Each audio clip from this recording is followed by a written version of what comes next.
como también de los gobiernos autónomos descentralizados. Vamos Tenemos ahora. una nueva participación. Así es, escuchamos al asambleísta nacional por el movimiento Suma, Guillermo Se Celi. escucha claro, señor asambleísta. Muchas gracias. Señores legisladores ecuatorianos, hoy día nos abocamos a analizar y debatir y luego votar en segundo debate la ley de ordenamiento de las finanzas públicas. Realmente que esto es paradójico, que un gobierno sin liderazgo, sin orden y sin dirección pretenda plantear una propuesta de un cuerpo normativo que ordene las finanzas públicas del país. Un gobierno lamentablemente profundamente corroído por la corrupción, que donde se toca hay terribles hechos y casos de corrupción en plena pandemia, en momentos tan difíciles para la familia ecuatoriana, en que han fallecido familiares queridos de cada uno de nosotros, otros enfermos, otra gente, familia ecuatoriana que ya no tiene su empleo y que adicionalmente tiene dificultades para conseguir los alimentos que les permita vivir diariamente. Eso es lo que estamos viviendo en esta realidad. Pero vemos este tipo de leyes que llaman muchísimo la atención. Y voy a entrar a analizar la parte técnica, que es importante, sin desviarme también de la parte fáctica y real que hoy día está pasando en nuestro país. Yo me pregunto, ¿esta será una ley de ordenamiento o una ley de acaparamiento de los fondos de los afiliados, pensionistas, jubilados, del IES, del Instituto de Seguridad Social de las Fuerzas Armadas, del Instituto de Seguridad Social de la Policía Nacional? Y quiero decirles con toda claridad que esta norma que se ha planteado y este informe que se ha planteado al Pleno, lejos de ordenar las finanzas públicas, deja mucho que desear, con profundas inconstitucionalidades y con profundas dudas de contradicción en normativa que no tiene que ver lo uno con lo otro. Y paso a analizar. En el artículo 30, por ejemplo, sobre qué es o qué se considera como deuda pública, se hacen omisiones y exclusiones a los temas que deben ser considerados como deuda pública, lo cual lleva a que se generen farsas, mentiras en lo que debe ser el control adecuado de los recursos de las finanzas públicas en nuestro país. Por ejemplo, no se registra como deudas las obligaciones contraídas durante un año en el ejercicio fiscal y que sean y deban ser pagados en ese mismo año, porque se supone que tiene una previsión o provisión presupuestaria. ¿Esto qué significa? En la realidad, una provisión es un asiento contable que mientras no se le dé liquidez en una cuenta única, en una cuenta derivada, simplemente no se paga y simplemente existe un asiento contable y esto establece este cuerpo normativo. Toma también como exclusión a los registros como deuda pública, a los títulos valores que se emitan con vencimiento hasta 359 días. Tampoco los incluyen como deuda pública. Es decir, están excluidos. Y esto es más o menos como cuando una familia, el padre y la madre de familia, o una madre de familia hace sus cuentas para determinar cuánto es el monto en cual se puede endeudar de acuerdo a sus ingresos. Dice, bueno, me puedo endeudar en un porcentaje determinado, 40%, pero no voy a tomar en cuenta lo que son el gasto y las deudas de tarjeta de crédito. Eso es lo que quieren hacer con esta norma. Es decir, no están de ningún punto de vista reformando, ordenando y corrigiendo lo que realmente se debe corregir. Profunda centralización, violación a la autonomía, violación indudable a lo que debe ser el mandato constitucional, porque se ignora las obligaciones de transferencias y pagos que se deben realizar a entidades del Estado, como por ejemplo los gobiernos autónomos descentralizados, los municipios, las prefecturas y los gobiernos parroquiales.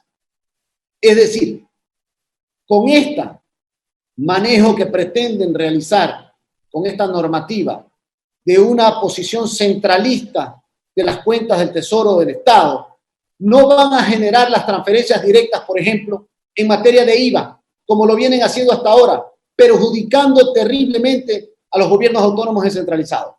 Y yo no hablo de memoria. Y hago un llamado a ustedes, colegas legisladores. ¿Se acuerdan? Hace pocos días nos visitó el presidente de la Asociación de Municipalidades del Ecuador. Ya la deuda que tiene el gobierno con los gobiernos autónomos municipales supera los 500 millones de dólares. Los 500 millones de dólares. Pero sí, están lavándose las manos las consecuencias de abrir los semáforos en cada una de las ciudades del país sin tener los recursos necesarios para afrontar la pandemia desde los gobiernos locales. Y aquí está una disposición que no dice absolutamente nada y mantiene estos recursos que deben ser inmediatamente atribuidos a los gobiernos locales en el tema de IVA, sino que vaya a la cuenta del Tesoro Nacional y cuando le dé la gana al gobierno de turno serán entregados. Centralismo puro, violación a la autonomía y lo más importante y lamentable además, menos recursos para los ciudadanos, porque la plata de los gobiernos autónomos no es del alcalde, no es del prefecto, no es del presidente del gobierno parroquial, es de los ciudadanos que hoy día están viviendo la peor pandemia de la historia de la humanidad y nuestro país en particular como uno de los países, por no decir el país que mayor golpe ha tenido producto del COVID-19, producto del coronavirus. Recuerden ustedes también, señores legisladores, lo que decía el propio presidente del AME, que hasta el día de hoy ni siquiera han dialogado con el presidente de la República, en plena pandemia. Y este tipo de normas lo único que genera es justamente esa discrecionalidad por parte del gobierno que sea contra de los gobiernos locales. Y que también decía el presidente de la Asociación de Municipalidades, recuérdenlo, señores legisladores, que más bien los entes del Estado y gobierno les ponen trabas y que tenían asignado algunos recursos, varios millones de dólares para agua potable y alcantarillado, pero la Senagua de este gobierno les pone cortapisas y no pueden dar agua potable y alcantarillado, que es parte de la salud preventiva para los ciudadanos, para la gente a lo largo y ancho de los 221 cantones del Ecuador. Esa es la realidad. Y con estas leyes que de ordenamiento no tienen nada, pero de acaparamiento tienen todo, lo único que pretenden hacer es continuar más de lo mismo. ¿Y qué decir de Solca? Recuerden ustedes, el gobierno pasado pues le quitó las rentas a Solca, por supuesto que sí. El actual las mantuvo y luego se hizo un cambio de la disposición el año anterior para darle 50%. Mal o bien, a cuentagotas se le vienen entregando los recursos a la Sociedad de Lucha contra el Cáncer y ahora le quieren poner recursos adicionales del centralismo para que puedan asignar esos recursos a la lucha fundamental que hoy día tienen nuestras hermanas y hermanos ecuatorianos con esta terrible enfermedad como es el cáncer. Ahora quiero referirme, colegas, a un tema importante. El tema de la metida de mano a los fondos de la Seguridad Social, del IES, de la Seguridad Social de la Policía y de la Seguridad Social de las Fuerzas Armadas. Miren ustedes para que tomen nota, esto es importante hablar con datos exactos. El ISPOL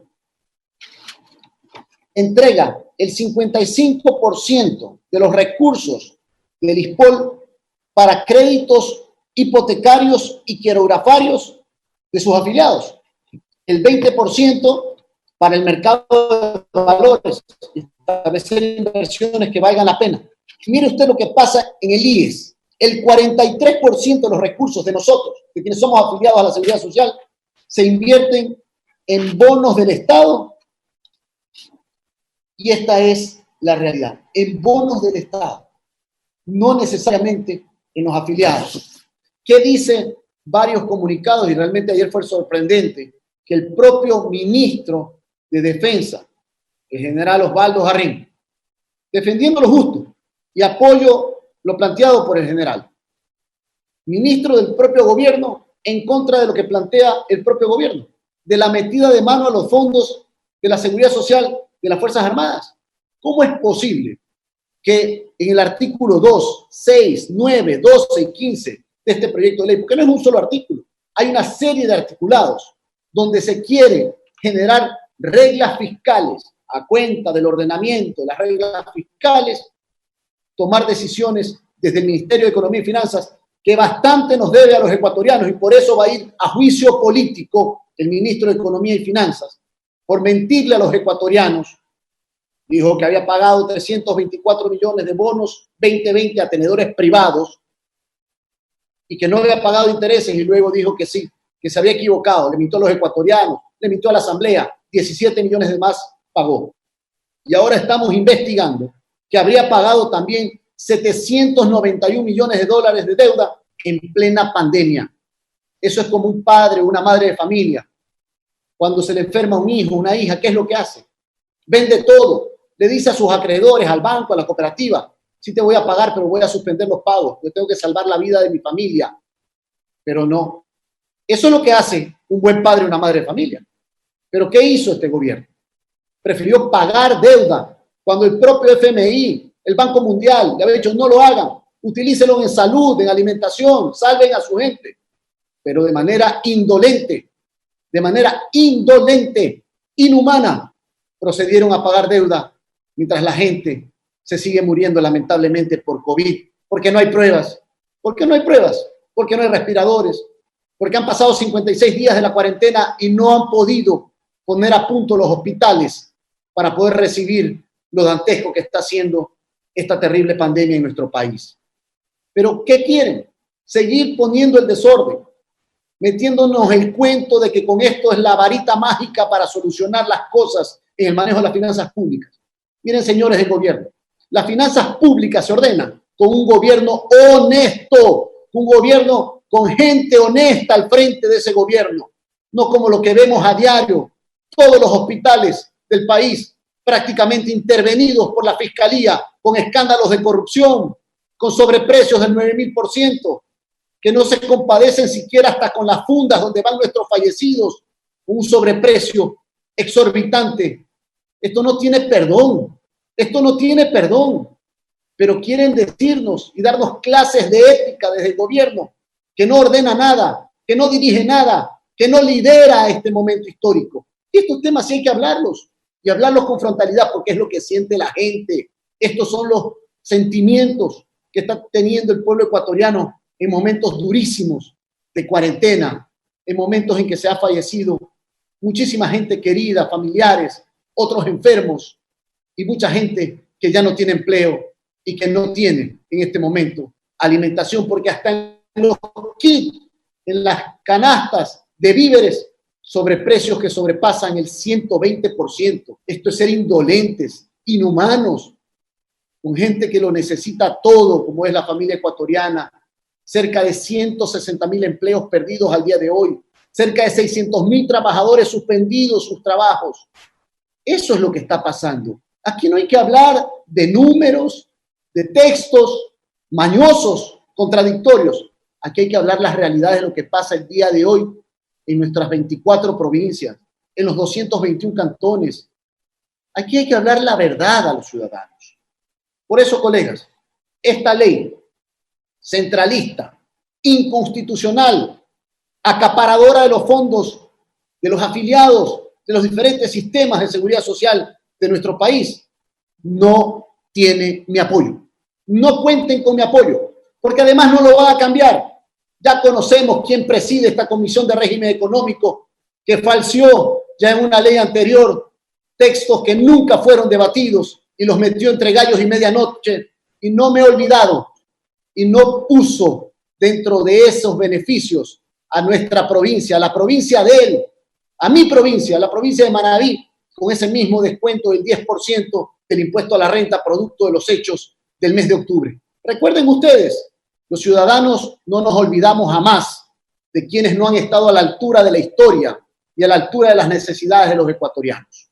He sido claro, he sido frontal, he hablado de temas puntuales de esta ley centralista, inconstitucional y acaparadora de los fondos de los afiliados del IES, del ISPOL y del ISMA. No cuenten conmigo. No cuenten conmigo. Un gobierno que no lidera, un gobierno sin orden y dirección, no merece incorporar un texto como el que acabamos de señalar, que lo único que hace es enredar las finanzas públicas. Ya me imagino para qué fines. Seguir generando acciones de metida de mano al bolsillo de los ecuatorianos con el único objetivo de generar profundos hechos de corrupción que hoy día lamenta la patria y la historia los juzgará. Muchas gracias, presidente, señores legisladores. La intervención del asambleísta nacional